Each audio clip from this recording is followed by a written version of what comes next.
Now move to network marketing budget. अब हम समझेंगे थोड़ा सा कि नेटवर्क मार्केटिंग बजट क्या है, किस तरीके से डायरेक्ट सेलिंग वर्क करते हैं। एग्जैक्टली जिसके लिए मैंने आपको वीडियो बनाया था वो टाइम आ चुका है आपको समझाने का कि किस तरीके से नेटवर्क मार्केटिंग रन कर रही है। सो किसी भी कंपनी को आप लीजिए, जैसे कि फॉरएवर हो गया, एमबी हो गया, किसी भी कंपनी को आप अगर लेते हैं तो वो कहीं ना कहीं मैन्युफैक्चर हो रहा है, डायरेक्टली प्रोडक्ट कंपनी बना रही है, डिस्ट्रीब्यूशन भी खुद देख रही है, सब कुछ वो खुद कर रही है। अब इसमें मार्केटिंग प्लान में किसी सेलिब्रिटीज को हायर ना करके, किसी एड कैंपेन, चाहे टीवी एड्स, चाहे कहीं के बड़े बड़े पोस्टर्स,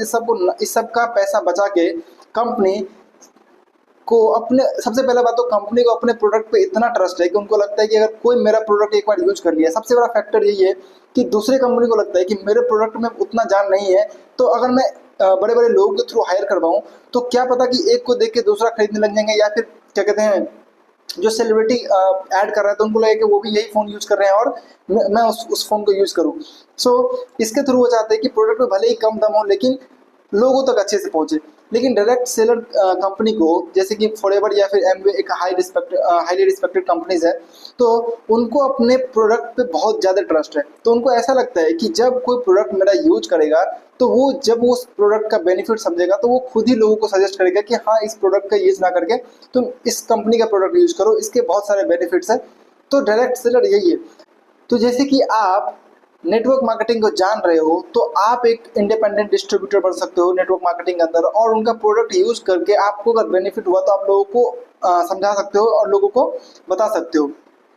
कि हाँ, ये प्रोडक्ट बहुत अच्छा है, आपको भी यूज करना चाहिए। अब कंपनी का रजिस्टर्ड मेंबर जो प्रोडक्ट डायरेक्टली कस्टमर को देता है, यानी कि आप उस कंपनी के साथ रजिस्टर्ड हो जाते हो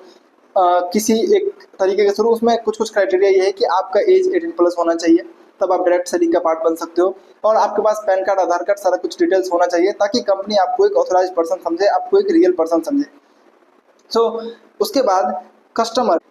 एंड यूजर या फिर सेम डिस्ट्रीब्यूटर बन सकता है। यानी कि अगर आपने, मान लीजिए आपको प्रोडक्ट का अच्छा लगा, आपको किसी ने सजेस्ट किया, सो आपने प्रोडक्ट यूज किया एंड आपको लगा कि इसका मार्केटिंग प्लान बहुत अच्छा है, मैं अगर चाहूँ तो पार्ट टाइम अर्निंग कर सकता हूँ। तो अगर आप पार्ट टाइम अर्निंग करना चाहते हैं तो आप भी इनके एक डिस्ट्रीब्यूटर बन सकते हैं। क्राइटेरिया मैंने आपको बताया कि आपका एज 18+ होना चाहिए, आपके पास पैन होना चाहिए, आधार होना चाहिए और एक बर्थ सर्टिफिकेट होना चाहिए, ताकि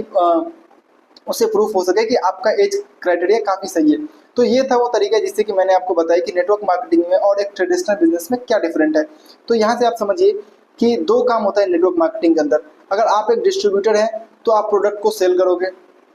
सबसे पहला काम आपका ये है कि आपका प्रोडक्ट बेनिफिट लगा है तो आप लोगों को सेल करोगे, इससे आपको कमीशन